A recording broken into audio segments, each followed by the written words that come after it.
Mi hermano Xavier, nuestro mariscal de campo estrella, tenía una beca completa para Alabama hasta que lo encontré asfixiando a su novia y llamé al 911. Mis papás me corrieron de la casa con bolsas de basura llenas de mis cosas por arruinarle el futuro. Pero luego la hermana de su novia me acogió y descubrimos que mis papás habían estado pagando a sus víctimas durante años. Usaron mi fondo universitario de $18,000 mientras yo tenía videos de los sobornos, lo que se convirtió en un caso federal de investigación que le dio 25 años. Y a mis papás 10 años a cada uno, pero a él lo mataron en la cárcel. Y ahora soy un abogado que se especializa en desmantelar redes de encubrimiento atlético. Todos decían que yo era el soplón de la familia mientras mi hermano Xavier era invencible, así que lo derribé como Omni-Man. Xavier era el mariscal de campo estrella y consiguió una beca completa para Alabama. Así podría ver a nuestros primos. Todos en nuestro pueblo amaban a su niño de oro, mientras yo estaba en su sombra. Supongo que mis papás sabían que me sentía solo, así que me contaban cada vez que Xavier hacía algo mal. Una vez aventó mi Xbox por las escaleras y saltó encima de ella, o me dio un ojo morado por accidente durante la práctica. Deja de ser tan sensible, vas a arruinar su carrera. Pero la semana pasada me topé con algo que no pude ignorar. Llegué temprano a casa de la escuela con una migraña y escuché gritos desde la habitación de Xavier. Su novia, Haley, estaba sollozando, rogándole que parara. Abrí la puerta un poquito y vi a Xavier con su novia, Haley, acorralada contra la pared de su habitación, su mano alrededor de su garganta, pero no de la buena manera. Ella estaba llorando, rogándole que la soltara. Sin pensarlo, lo grabé con mi teléfono y llamé al 911. Xavier fue arrestado esa noche, liberado bajo fianza por la mañana. A la mañana siguiente, me desperté con el sonido de toda mi familia tirando todas mis pertenencias en bolsas de basura. «Has destruido a esta familia», gritó mi mamá. ¿Sabes lo que le has hecho a su futuro? A nuestro futuro. Mi papá solo se quedó ahí, frío como un témpano. Tienes 1 hora para irte. Ya no eres nuestro hijo. No sé por qué intenté razonar con él, pero lo hice. Esta no es la primera vez que Xavier lastima a Haley. Es una cazafortunas, siseó mi mamá. Y tú la ayudaste a arruinarlo. Así que ahí estaba yo, sentado afuera con mis bolsas de basura llenas de cosas, sin ningún lugar a donde ir cuando recibí una llamada. Era Alicia, la hermana mayor de Haley.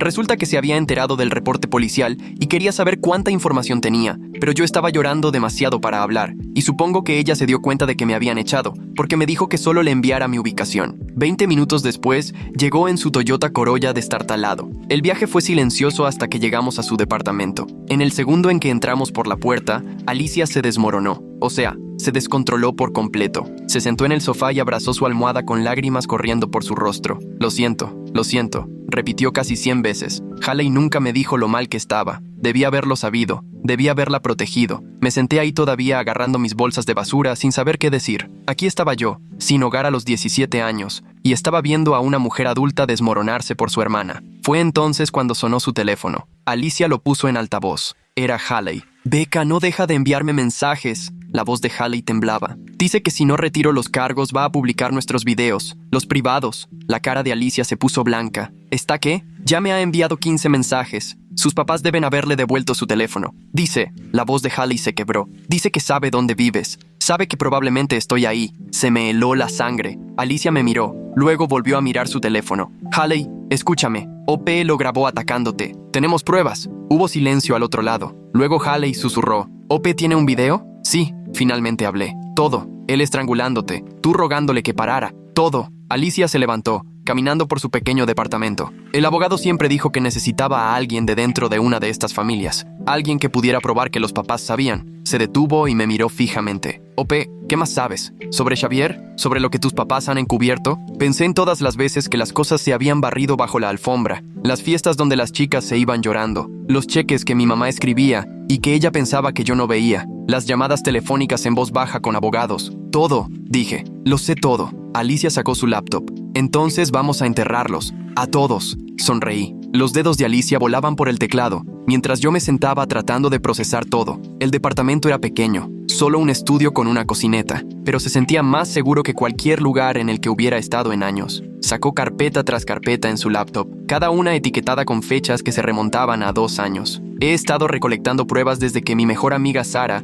fue agredida por otro jugador del equipo, explicó, haciendo clic en los archivos. La escuela lo encubrió, el mismo bufete de abogados que usan tus papás. Mi teléfono zumbaba constantemente. Finalmente miré la pantalla. Docenas de mensajes de texto de los compañeros de equipo de Xavier. Rata, asesino de carreras. Estás muerto para nosotros. Un mensaje de nuestro compañero de equipo Marcus me llamó la atención. Había escrito accidentalmente: dile a Jessica que sabemos que habló, antes de borrarlo. Pero yo ya le había tomado una captura de pantalla. Están amenazando a otras chicas. Se lo mostré a Alicia. Inmediatamente guardó la captura de pantalla en su carpeta de pruebas. La puerta del departamento se sacudió. Ambas nos quedamos inmóviles. Luego vino el golpe. 3 golpes fuertes que hicieron temblar las paredes. Alicia agarró un bate de béisbol de detrás de la puerta mientras yo grababa con mi teléfono. Miró por la mirilla y se relajó un poco. Es Haley. Abrió la puerta y Haley entró tropezando. Incluso con la tenue iluminación del departamento, pude ver moretones frescos formándose en su cuello, más oscuros que los de cuando los había encontrado. Estaba temblando. «Vino a mi dormitorio», susurró. «Seguridad lo dejó entrar. Todos lo aman ahí también». Alicia ayudó a su hermana a sentarse en el sofá. Noté cómo Haley seguía tocándose el estómago, un gesto protector que parecía inconsciente. Me vio mirándola y rápidamente bajó la mano. «Necesitamos llevarte a un hospital», dijo Alicia, ya buscando sus llaves. «No». La respuesta de Haley fue inmediata. «Lo llamarán una disputa doméstica. Lo harán desaparecer como siempre hacen». La enfermera jefe fue a la preparatoria con la mamá de Xavier. Mi teléfono sonó. El número de mi mamá. Contra mi mejor juicio contesté. «Tienes una oportunidad para arreglar esto», dijo sin siquiera saludarme. «Vuelve a casa. Dile a la policía que te equivocaste con lo que viste y haremos como que esto nunca pasó». «Lo tengo en video, mamá». Silencio total. «Pues ya cambiamos las cerraduras y también los códigos de seguridad. Ni se te ocurra intentar volver por tu acta de nacimiento o tu tarjeta del Seguro Social. Querías destruir esta familia, ¿no? Pues felicidades». La llamada se cortó de golpe. Miré el teléfono y la realidad me cayó encima como un balde de agua fría. No podía conseguir trabajo sin esos documentos, ni solicitar la universidad. No podía hacer absolutamente nada. «Están tratando de hacerte desaparecer», murmuró Alicia en voz baja. «Quieren que no puedas funcionar en la sociedad sin esos papeles». Ella giró su laptop hacia mí. «Pero conozco gente. Mi contacto abogada, Rebecca Chen. Ella perdió a su hija por la violencia de atletas en otra escuela y ha estado luchando en estos casos por años». Pensé en todo lo que había visto a lo largo de los años, en las conversaciones nocturnas que había escuchado. «Tengo más pruebas», admití, en mi teléfono. Videos que tomé a través de la puerta entreabierta de mi habitación. Mis padres les pagaron a las víctimas de Xavier múltiples veces. Los ojos de Alicia se abrieron de par en par. «¿Tienes video de los pagos?», asentí abriendo mi carpeta oculta. 3 videos diferentes, 3 chicas diferentes, 3 cheques diferentes. La voz de mi madre clara en cada uno. «Esto debería cubrir tus problemas, pero entiendes que no puedes hablar de esto con nadie. Esto lo cambia todo», exclamó Alicia con la respiración entrecortada. «Esto prueba un patrón. Prueba que ellos sabían». El teléfono de Haley vibró, luego otra vez y otra vez. Ella miró la pantalla y su rostro palideció. «Está usando los teléfonos de sus compañeros de equipo, un número diferente cada vez, así que no puedo bloquearlos». Nos mostró los mensajes, amenazas, descripciones de lo que haría si ella no retiraba los cargos, fotos de ella caminando a clase esa mañana.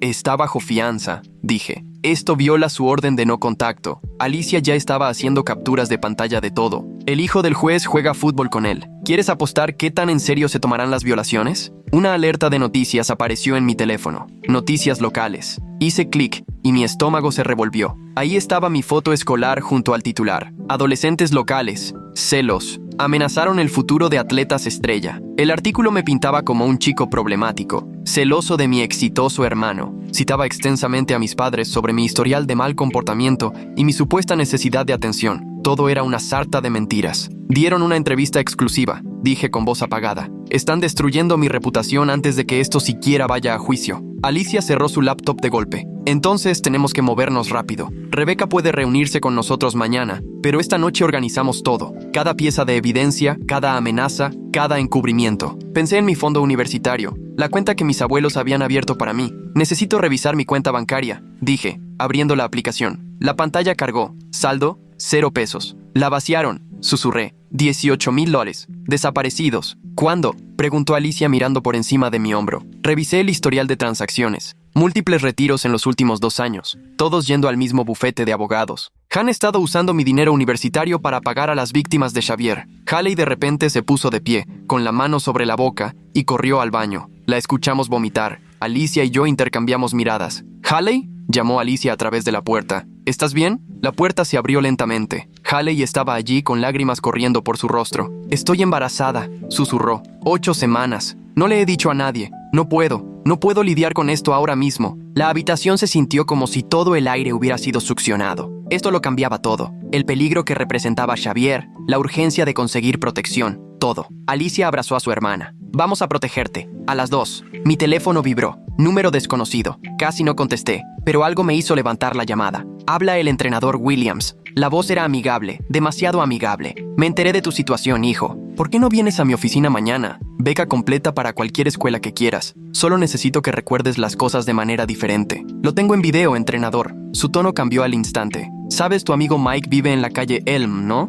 Xavier obtuvo una beca completa para Alabama para que pudiera ver a nuestros primos. Bueno, esa definitivamente no es la razón usual por la que la gente elige universidades. Pero bueno, unión familiar a través del fútbol, supongo. ¿Y esa chica con la que estudias, Sara? Es bonita. Sería una lástima que se viera envuelta en todo este lío. La amenaza era clara. Colgué. Amenazó a mis amigos. Le dije a Alicia. ¿Sabe dónde viven? Ella ya estaba tecleando. Documenta todo. Cada llamada, cada amenaza. Rebeca dice que los federales están empezando a ver estos casos como crimen organizado. Cargos rico. Esto podría ser más grande que solo tu hermano. A la mañana siguiente, me desperté en el sofá de Alicia con el sonido de las sirenas. A través de la ventana, pude ver coches de policía. Mi corazón se aceleró hasta que me di cuenta de que pasaban de largo, sin detenerse. Alicia ya estaba despierta al teléfono. Sí, oficial. Él está aquí. No, no está desaparecido. No es peligroso. Colgó. Tus padres presentaron un informe de persona desaparecida, alegando que eres mentalmente inestable y peligroso. Hay una alerta de búsqueda. Pero estoy aquí mismo, estoy bien. Están tratando de que te detengan, que te pongan en una retención psiquiátrica, desacreditarte antes del juicio. Me entregó café. Necesitamos ser más inteligentes. Mi teléfono mostró una notificación de mi banco. Cuenta congelada debido a sospecha de fraude. Los $243 que había logrado ahorrar de mi trabajo a tiempo parcial ahora eran inaccesibles. Están cortando todas las vías, dije. Un golpe en la puerta nos hizo congelar a todos. Alicia miró a través de la mirilla. No la reconozco. Es la señorita Martínez, dije, reconociendo la voz. Mi consejera escolar. Alicia abrió la puerta con cautela. La señorita Martínez se deslizó adentro, mirando por encima del hombro. Me puso un sobre en las manos. Tus expedientes académicos, susurró. Los necesitarás. Y se detuvo. El dolor cruzó su rostro. Mi hija hace 3 años. El mismo equipo. Intenté denunciarlo, pero me transfirieron a otra escuela. Amenazaron mi trabajo. Me apretó la mano. Ten cuidado. Sé inteligente. Pero no te rindas. Se fue tan rápido como había llegado. El teléfono de Haley se iluminó con una notificación de Instagram. Lo abrió y jadeó. Xavier había publicado una historia. Él en una fiesta, vaso rojo en mano,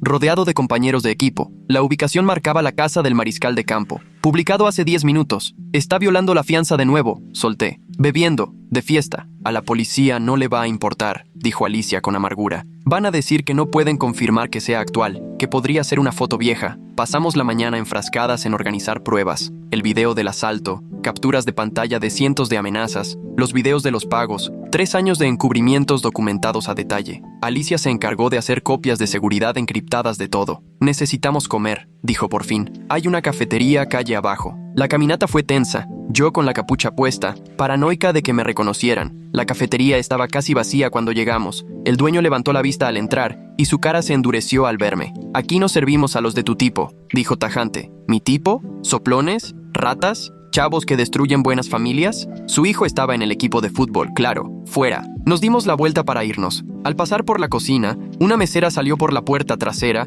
y me puso un sándwich envuelto en las manos. No todos les creen, susurró para luego desaparecer de nuevo. De regreso el teléfono de Alicia sonó. Rebeca, sí, podemos vernos contigo ahora. 20 minutos después, Rebecca Chen llegó al departamento cargando unas cajas. Era más joven de lo que esperaba, con unos ojos agudos a los que no se les escapaba nada. Puso las cajas sobre la mesa y las abrió. Eran expedientes, muchísimos. 5 estados, dijo. 12 escuelas, todos involucran a atletas estrella, todos encubiertos de la misma manera. Me miró. Pero tú eres la primera informante dispuesta a testificar, la primera con evidencia en video de los sobornos. Le mostramos todo. Ella tomó notas, hizo preguntas. Su expresión se volvía más seria con cada pieza de evidencia. Esto es crimen organizado, confirmó. Una conspiración para encubrir delitos. Los sobornos, las amenazas, la manipulación de los medios, todo es parte de un patrón. El teléfono de Alicia vibró. Su pago de alquiler había sido rechazado. El cheque rebotó. No entiendo, tenía suficiente. Otro golpe en la puerta. Esta vez era una mujer mayor. Haley jadeó y preguntó, ¿abuela? La mujer entró, frágil pero decidida, y le puso dinero en efectivo en las manos a Alicia. Para la renta, dijo simplemente luego a Haley. Tu padre está equivocado. Lo que ese chico te hizo no está bien. No voy a dejar que te callen. Incluso la familia de Haley estaba dividida. Esa noche, el agotamiento ya se estaba apoderando de nosotras cuando algo se estrelló contra la ventana. Un ladrillo con una nota pegada con una liga. Alicia desdobló cuidadosamente el papel. Retira los cargos o te mueres. Miré la letra y se me heló la sangre. La había visto 1000 veces en tarjetas de cumpleaños, permisos, notas para el almuerzo. Es la letra de mi mamá, dije. Alicia tomó fotos de todo. El ladrillo, la nota, la ventana rota, tu propia madre, dijo en voz baja. Lo siento mucho. Como si fuera una señal, hubo golpes en la puerta. Policía, revisión de bienestar. Alicia agarró su teléfono y comenzó a grabar. No vayas a abrir, susurró. Necesitan una orden. Tenemos reportes de un menor mentalmente inestable en esta dirección, llamó el oficial. Necesitamos asegurar la seguridad de todos. Está bien, respondió Alicia. Está a salvo. Pueden verla por la ventana si les preocupa. Me paré donde podían verme a través de la ventana rota, con las manos visibles. Los oficiales intentaron abrir la manija de la puerta. Estaba cerrada. Empujaron con más fuerza. Necesitan una orden para entrar, dijo Alicia con firmeza, aún grabando. Continuaron intentando forzar la entrada durante varios minutos mientras Alicia filmaba todo. Finalmente, un supervisor debió haberlos llamado porque se fueron, pero no sin antes que uno murmurara sobre regresar con papeles. Nos sentamos en el departamento oscuro, con los cristales de la ventana rota brillando en el suelo. 3 adolescentes y una estudiante de derecho contra la estructura de poder de todo un pueblo. Mañana presentaremos los cargos federales, dijo Rebecca. Una vez que esté en el sistema federal, las conexiones locales no importarán tanto. Haley se tocó el estómago de nuevo. ¿Estaremos a salvo hasta entonces? Nadie respondió. Todos sabíamos la verdad. No estábamos a salvo. No lo estaríamos hasta que esto terminara, pero también sabíamos que no podíamos detenernos ahora. Miré mi teléfono. Más amenazas, más odio. Toda mi vida destruida en menos de 48 horas. Pero luego miré las carpetas de evidencia, los videos, la prueba. Me habían quitado todo, mi familia, mi hogar, mi futuro, pero habían cometido un error. No me habían dejado nada que perder. La mañana después de que la policía intentara entrar a la fuerza, me desperté y encontré a Alicia ya en su laptop, creando tutoriales de software de detección de deepfake. Mi teléfono mostraba 17 llamadas perdidas de números desconocidos. Cada mensaje de voz contenía variaciones del mismo mensaje, compañeros de equipo diciéndome que me retractara de mi declaración o enfrentaría consecuencias. Rebecca Chen llegó a las 7 en punto con una fiscal federal llamada Sarah Coleman. La presencia de Coleman cambió la atmósfera de inmediato. Examinó nuestra evidencia con la precisión de alguien que había visto demasiados encubrimientos fallar. Su evaluación fue contundente. Teníamos suficiente para cargos federales, pero la corrupción local era más profunda de lo que habíamos imaginado. Mientras ellos elaboraban estrategias, noté movimiento afuera. Una camioneta había estado estacionada al otro lado de la calle desde el amanecer. A través de la ventana entreabierta, pude distinguir a alguien con una cámara. Mis padres habían contratado a un investigador privado para documentar cada uno de mis movimientos. Las náuseas matutinas de Haley la golpearon con fuerza. Entre viajes al baño, nos mostró nuevos mensajes de Xavier. Había encontrado formas de eludir la orden de no contacto, haciendo que sus compañeros de equipo crearan chats grupales, la agregaran a ella y luego eliminaran a todos excepto a él. Los mensajes contenían amenazas detalladas sobre lo que sucedería si ella testificaba. La señorita Martínez llamó desde un teléfono desechable. Descubrió algo en los antiguos archivos disciplinarios de la escuela. Quejas sobre Xavier que databan de la secundaria. Cada una desapareció misteriosamente del sistema después de las reuniones de padres y maestros. Ella había hecho copias antes de que pudieran desaparecer de nuevo. Los videos deepfake comenzaron a aparecer en línea alrededor del mediodía, mi cara superpuesta en cuerpos cometiendo varios actos. La tecnología era amateur, pero lo suficientemente efectiva como para extenderse por los grupos de redes sociales de nuestro pueblo. Los comentarios me llamaban inestable, peligrosa, buscando atención. Mis padres habían dado entrevistas a 3 medios de comunicación diferentes, subiendo cada vez el tono de sus afirmaciones sobre mis supuestos problemas de salud mental. Alicia encontró un dispositivo de rastreo en su coche mientras le revisaba el aceite. Al investigador privado se le había pasado la mano. Esto lo documentamos, añadiéndolo a nuestra creciente pila de evidencia de acoso. Rebecca hizo llamadas a colegas, tejiendo una red de apoyo que trascendía los límites de nuestro pueblo. El entrenador Williams apareció en el complejo de apartamentos, platicando con los vecinos. A través de las delgadas paredes, lo escuchamos esparcir rumores sobre consumo de sustancias, sugiriendo que la gente debería reportar cualquier comportamiento sospechoso. En cuestión de horas, alguien había llamado con una denuncia anónima sobre tráfico de sustancias. La policía llegó con una velocidad impresionante. Esta vez traían una orden. Coleman los atajó en la puerta. Sus credenciales federales los detuvieron en seco. examinó la orden, obtenida basándose en una denuncia anónima sin pruebas que la respaldaran. El juez que la había firmado era el mismo cuyo hijo jugaba fútbol con Xavier. Coleman hizo varias llamadas. La búsqueda fue cancelada, pero el mensaje era claro. Podían hacernos la vida de cuadritos por la vía legal. Marcus apareció esa noche. El mejor amigo de Xavier estaba en nuestra puerta,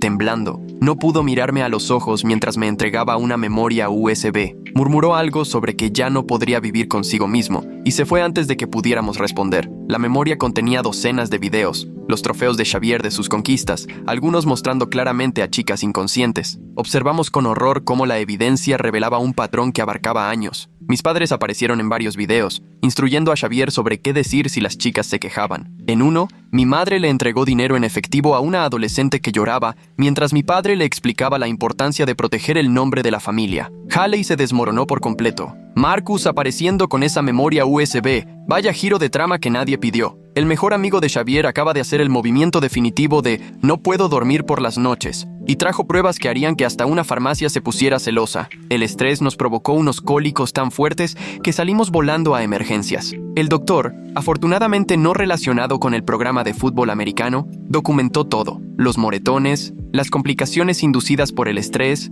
el patrón de lesiones en su historial médico que dibujaba un cuadro claro de abuso a largo plazo. Mientras estábamos en el hospital, Alicia recibió un aviso de desalojo. Su casero había descubierto de repente violaciones del contrato de arrendamiento que no existían. La letra del aviso coincidía con otros documentos. Alguien estaba coordinando una campaña sistemática para aislarnos. De vuelta en el apartamento, encontramos el coche de Marcus todavía en el estacionamiento. Había dejado una nota en el parabrisas, una confesión sobre su silencio mientras Xavier lastimaba a una chica tras otra. Una disculpa a todas las víctimas que pudo haber salvado si hubiera hablado antes. Su teléfono, dejado en el asiento del conductor, contenía hilos de mensajes de texto que mostraban cómo el equipo coordinaba sus encubrimientos. A la mañana siguiente, Marcus fue encontrado en su apartamento. La causa oficial fue suicidio, pero el momento se sentía demasiado oportuno. Su nota se convirtió en evidencia. Su muerte se convirtió en nuestra motivación. 7 víctimas más se acercaron a Rebecca ese día, envalentonadas por el acto final de valentía de Marcus. Mi abuela llamó llorando.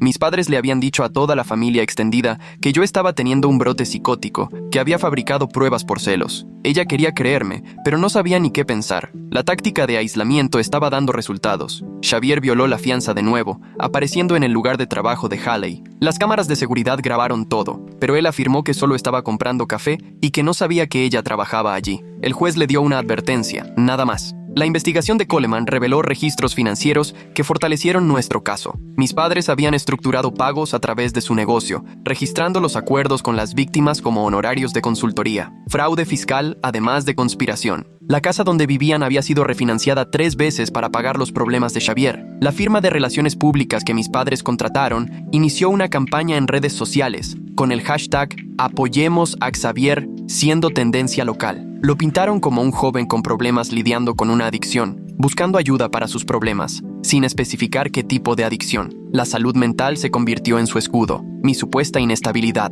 su espada. El papá de Haley llamó, exigiéndole que regresara a casa. Había visto la campaña en redes sociales y se la creyó. Su hija estaba arruinando la vida de un buen muchacho por un malentendido. Incluso después de ver sus moretones, insistió en que los niños son niños. La traición rompió algo en Haley que el abuso no había logrado tocar. Rebecca presentó cargos federales rico. Los escalones del juzgado estaban atestados de medios de comunicación y manifestantes. La mitad del pueblo nos veía como héroes, la otra mitad como villanos que destruían sus sueños de campeonato. Entramos por una puerta lateral, pero los partidarios de Xavier nos encontraron de todos modos. La confrontación fue breve, pero violenta. El propio Xavier lanzó el primer golpe, rompiéndome 2 costillas antes de que la seguridad de Coleman interviniera. Todo quedó grabado en cámara. Su fianza fue revocada, pero solo temporalmente. Otro juez, otra conexión, otra liberación. El hospital se volvió demasiado familiar. Las enfermeras susurraban sus propias historias. Una mencionó que Xavier le rompió el brazo a su hija en primer año. Otra habló de quejas que desaparecieron.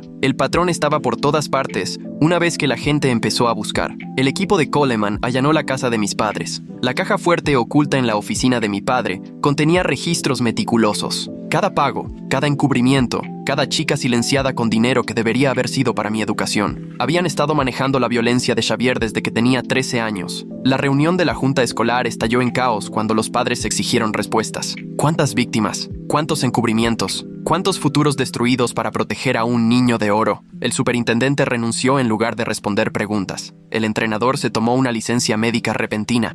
Haley sufrió un aborto espontáneo durante el estrés de preparar su testimonio. Xavier, de alguna manera, se enteró y le mandó un mensaje a su compañero de equipo, diciéndole que el problema se había resuelto solo. En cuestión de horas, esa captura de pantalla se hizo viral. La opinión pública empezó a cambiar cuando la gente vio su verdadera forma de ser. Alabama le quitó formalmente la beca. Otras escuelas, discretamente, retiraron su interés. Los cazatalentos de la NFL que andaban por ahí se esfumaron de la noche a la mañana. Su futuro y el fútbol se fueron al traste, y mis papás me echaron la culpa de todo. Su matrimonio se hizo pedazos en público. Afuera del Tribunal Federal, mi mamá le gritó a mi papá por crear un monstruo. Él le respondió sacando a relucir sus aventuras con los patrocinadores que habían ayudado a encubrir los delitos de Xavier. Sus trapitos sucios se ventilaron para que todo el mundo los viera. El contador forense encontró más cosas. Dinero de patrocinadores que se movía a través de empresas fantasma, familias de jugadores a las que se les pagaba para que se callaran sobre lesiones en los entrenamientos. Todo un ecosistema de corrupción con Xavier en el centro. El caso federal se extendió más allá de mi familia. La señorita Davis, mi maestra de inglés,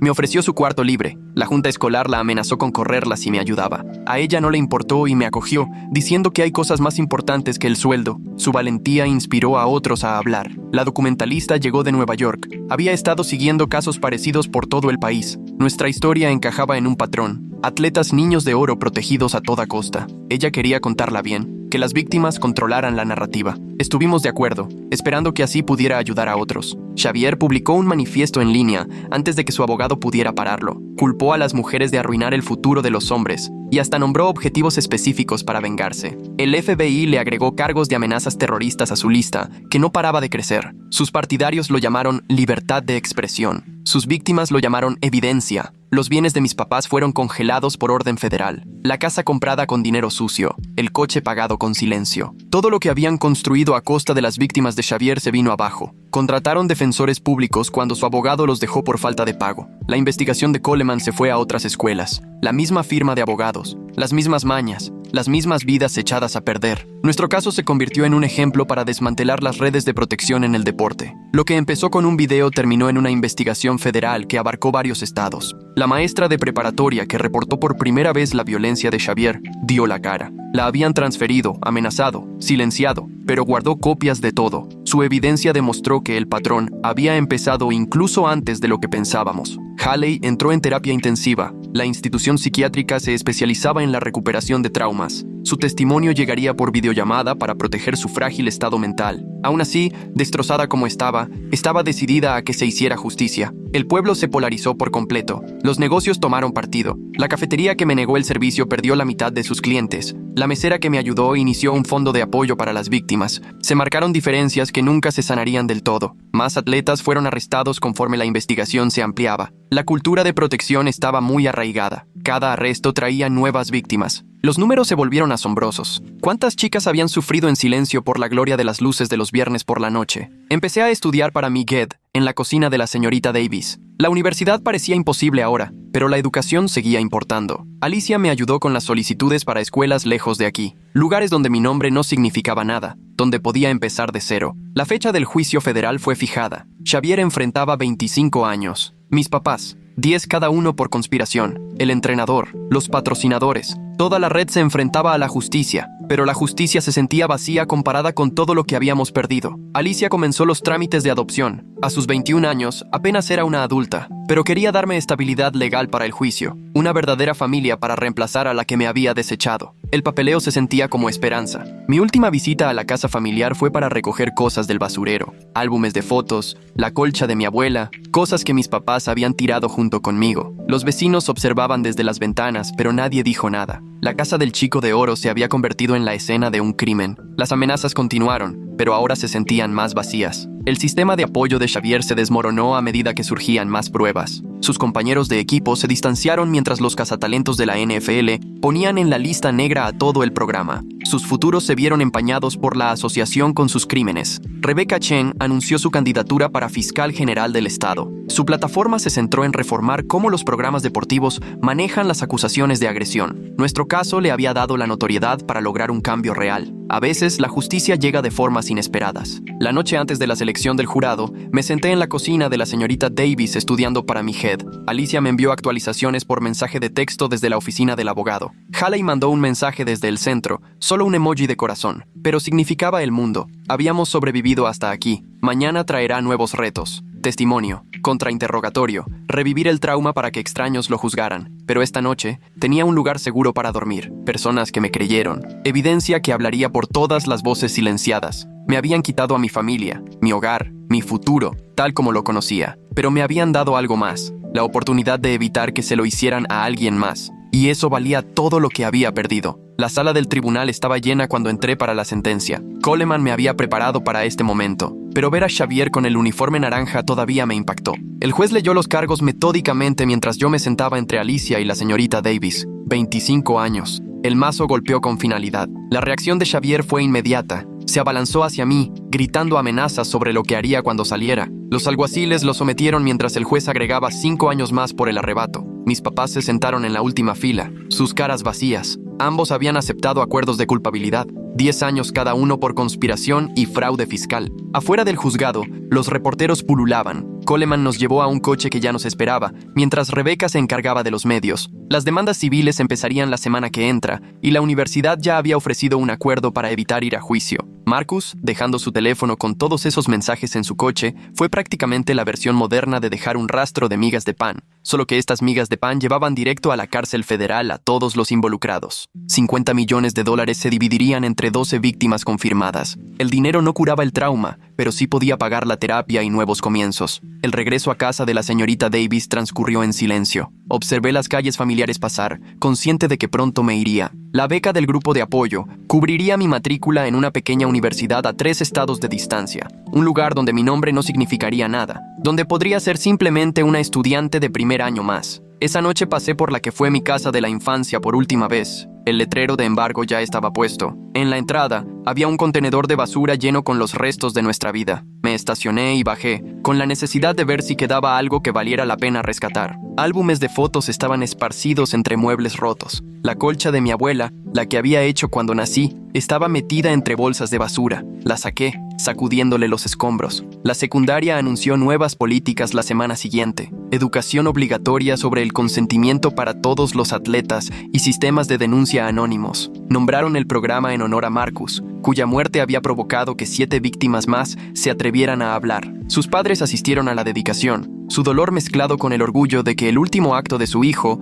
hubiera protegido a otros. Siguieron más arrestos a medida que la investigación de Coleman se expandía. 3 entrenadores asistentes, 2 patrocinadores y el médico del equipo que había falsificado informes médicos. Las fichas de dominó seguían cayendo y cada revelación traía nuevas víctimas. La cultura de protección había infectado todos los niveles del programa. Presenté mi examen de GED en una sala tranquila del colegio comunitario. La supervisora, una mujer mayor que había seguido el caso, me apretó el hombro cuando terminé. 3 horas después, llegaron los resultados. Aprobado con altas calificaciones. La señorita Davis horneó un pastel para celebrar mientras Alicia empezaba a ayudarme a empacar para la universidad. La cineasta de documentales me entrevistó durante 3 días. Me dejó revisar todo el material, cumpliendo su promesa de que las víctimas controlarían la narrativa. Haley participó a través de un enlace de video desde el centro de tratamiento, su voz más fuerte de lo que había estado en meses. La película se estrenaría en un festival el próximo año, pero solo en ciudades donde ninguno de nosotros vivía. Mi madre me escribió desde prisión, 6 páginas de culpa y autocompasión. La leí una vez, luego la devolví sin abrir. La carta de mi padre llegó una semana después, reclamando inocencia y anunciando su plan de escribir un libro. Ninguna editorial lo tocaría, pero él seguía intentándolo. Algunas personas nunca aprenden. Mi solicitud de adopción por parte de Alicia fue aprobada en mi cumpleaños número 18. El juez que una vez había protegido a Xavier había sido reemplazado por alguien que entendía las familias elegidas. La sala del tribunal estaba casi vacía, solo nosotras, la señorita Davis y Rebecca. Cuando el mazo golpeó, finalmente tuve documentos legales con mi nuevo nombre, un nuevo comienzo en todos los sentidos. El pueblo seguía dividido. Algunos negocios aún exhibían la camiseta de Xavier en sus ventanas, mientras otros habían iniciado grupos de apoyo a víctimas que se reunían semanalmente. La cafetería que me había negado el servicio cerró después de perder demasiados clientes. La camarera que me había ayudado abrió su propio café, contratando a sobrevivientes que necesitaban horarios flexibles para la terapia. 2 semanas antes de irme a la universidad, llegaron noticias de la oficina de Coleman. Xavier había sido agredido en prisión por otro recluso cuya hermana había sido agredida por un atleta años atrás. Los guardias lo encontraron en su celda durante el recuento matutino. No sentí nada, ni alivio, ni tristeza. Solo un reconocimiento vacío de que su historia había terminado mientras la curación de su víctima continuaba. Mi madre fue liberada antes por testificar contra mi padre. Intentó contactarme a través de mi abuela, quien a regañadientes me pasó el mensaje. Acepté una reunión en un lugar neutral. Pasó 1 hora explicando cómo nada de esto habría sucedido si yo hubiera manejado las cosas en privado. Algunas personas nunca cambian. Me fui después de 10 minutos. Hallie se graduó del programa de tratamiento y comenzó a trabajar con una organización sin fines de lucro que apoya a sobrevivientes de agresiones. Me envió un mensaje agradeciéndome por salvarle la vida. Le recordé que ella se había salvado a sí misma al presentar cargos. Nos mantuvimos en contacto a través de Alicia, construyendo algo parecido a una amistad a partir de un trauma compartido. El FBI amplió su investigación a más escuelas. Nuestro caso se convirtió en un modelo para identificar y procesar redes de protección atlética. Coleman llamaba ocasionalmente con actualizaciones, cuidando de no compartir detalles que pudieran arrastrarme de nuevo a ese mundo. Agradecí los límites. Rebecca Chen ganó su elección para fiscal general del estado. Su primer acto fue crear un grupo de trabajo sobre rendición de cuentas atlética. Me invitó a testificar ante la legislatura sobre mi experiencia. Me negué. Mi parte en esta historia estaba terminando. Otros la continuarían. La noche antes de irme a la universidad, me senté en la cocina de la señorita Davis por última vez. Ella había sido más una madre en estos últimos meses de lo que mis padres biológicos lo fueron jamás. Alicia llegó con cajas y plástico de burbujas, lista para llevarme al campus por la mañana. Pasamos horas empacando, compartiendo recuerdos de lo lejos que habíamos llegado desde aquella noche con un ladrillo a través de su ventana. Mi orientación de primer año incluyó sesiones sobre sistemas de denuncia y recursos de apoyo. Los otros estudiantes no tenían idea de quién era yo, y lo mantuve así. Solo otra joven de 18 años tratando de entender la tarea de estadística y la comida de la cafetería. El anonimato se sentía como libertad. 3 años después, me especialicé en trabajo social con una subespecialidad en estudios legales. Alicia me visitaba mensualmente, trayendo actualizaciones sobre el trabajo de defensa de Hallie y los casos federales en curso. Más atletas habían sido condenados. Más víctimas habían encontrado sus voces. El sistema no estaba arreglado, pero se habían formado grietas en sus cimientos. La carrera de Derecho se sentía como algo inevitable para mí, no tanto por el prestigio o el dinero, sino por las herramientas que me daría. Me especialicé en la Ley Título 9 y en la defensa de víctimas. Mi primer caso fue con una universidad chiquita que estaba encubriendo agresiones de su equipo de baloncesto. Otro deporte, pero el mismo patrón, ¿sabes? Sabía perfectamente cómo desmantelar todo su sistema de protección. La boda fue pequeña. Nomás fuimos 20 personas en el patio de la señorita Davis. Alicia me llevó al altar y Hallie fue una de las damas de honor. Mis papás biológicos no estuvieron invitados. Hay puentes que de plano se queman tan feo que no hay ni cómo reconstruirlos, ¿verdad? Mi pareja entendió el peso de mi pasado y aún así me quiso. Los años pasaron volando. Cada caso que agarraba seguía patrones muy parecidos. Chavos de oro protegidos a toda costa, víctimas calladas con dinero y amenazas, comunidades que preferían las victorias a la justicia. Nunca busqué la fama ni el reconocimiento. Para mí, el trabajo valía más que el crédito. Ayudar a una víctima a alzar la voz era mucho más gratificante que cualquier reflector. La llamada llegó un martes. La Suprema Corte había aceptado revisar un caso que cuestionaba la responsabilidad de las universidades en casos de violencia atlética. El abogado del demandante me quería como coabogada, no por mi nombre o mi historia, sino por mi experiencia desmantelando estos sistemas. Y claro que acepté. De pie frente a los jueces, me acordé de aquella joven asustada de 17 años con bolsas de basura llenas de sus cosas, de Alicia abriéndole la puerta a una extraña, de Marcus encontrando el valor demasiado tarde, de Hallie reconstruyendo su vida y de todas las víctimas que seguían esperando justicia. Mi argumento fue impecable, basado en la ley y los precedentes, sin dramatismos ni revelaciones personales. Solo un desmantelamiento metódico de los sistemas que protegían a los depredadores. Los jueces hicieron preguntas difíciles, y yo tenía respuestas aún más difíciles. Años de preparación condensados en 30 minutos que podían cambiarlo todo. La decisión llegó meses después. Las universidades sí podían ser consideradas responsables por encubrimientos sistemáticos. Los programas deportivos enfrentarían consecuencias reales por proteger a criminales. No fue perfecto, pero vaya que fue un avance. El fallo ayudaría a futuras víctimas de maneras que nunca hubiéramos imaginado aquella noche en el departamento de Alicia. Volé a casa para el anuncio. Alicia me recibió en el aeropuerto, con el pelo ya canoso, pero con su sonrisa intacta. Pasamos por mi antigua prepa, donde el memorial de Marcus estaba junto a nuevas políticas que de verdad protegían a los estudiantes. Pasamos por los juzgados donde todo había comenzado. Pasamos por el departamento donde ella me había dado refugio cuando no tenía nada. Esa noche, me senté en su sala. Ahora tenía su propia casa, comprada con su sueldo de abogada de derechos de las víctimas. Hale pasó con su pareja y su hija. No hablamos del caso, ni del fallo, ni de los años de dolor que nos trajeron hasta aquí. Simplemente estuvimos juntas, una familia forjada por el trauma, pero definida por la supervivencia. Mi teléfono vibró con felicitaciones de colegas y clientes. Lo apagué. Mañana llegarían nuevos casos, nuevas víctimas necesitando ayuda, nuevos sistemas que desmantelar. Esta noche era para la gente que me había apoyado cuando hacerlo significaba arriesgarlo todo. Mirando a Alicia y a Hale, me di cuenta de que la mayor victoria no estaba en ningún tribunal. Estaba en construir una vida que valiera la pena vivir después de que todo intentara destruirnos. En encontrar una familia entre extraños, en convertir la supervivencia en propósito. Me habían quitado a mi familia de sangre, pero había encontrado algo mucho más fuerte. La justicia no siempre es dramática. A veces es una persistencia silenciosa a lo largo de los años. A veces es ayudar a una persona a la vez. A veces es simplemente negarse a dejar que ganen, viviendo bien a pesar de sus peores esfuerzos. Esa es la justicia que encontré, y con eso fue suficiente.